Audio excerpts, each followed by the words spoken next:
guys! Good evening! Yan. Magdidin po na si Barak. Ito na, tututbrush siya ng ipit. Bioline yung gamit ng toothbrush. Beef flavor.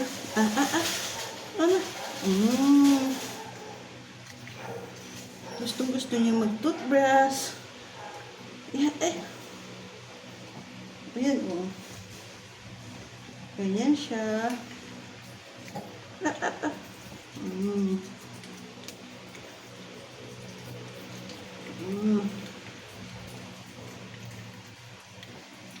Ayan. Tapos niyan, didimpo na siya.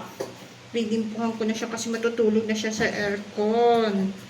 Mag-aircon na si Barok. Siya si Barok. Birthday niya malapit na sa October 11.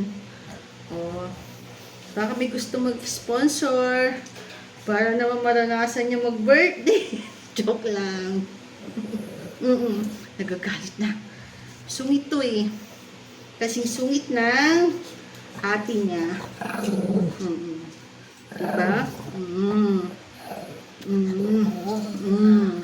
Oh, diba nagsasalita siya?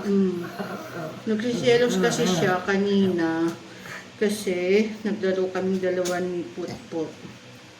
Yung aso sa kabila. Nagagalit pa siya. Ayan, ganyan lang siya. Ganyan lang. Tapos, kasi kakaligo lang niya. Magdadamit na siya ng Superman! Tapos, akit na dun siya sa taas. Katabi siya ni Lola. Matulog. Mahigaan din siya. Yan na siya. Di ba, Pogi? Pogi siya. Pogi siya. Say bye-bye. Bye-bye, guys.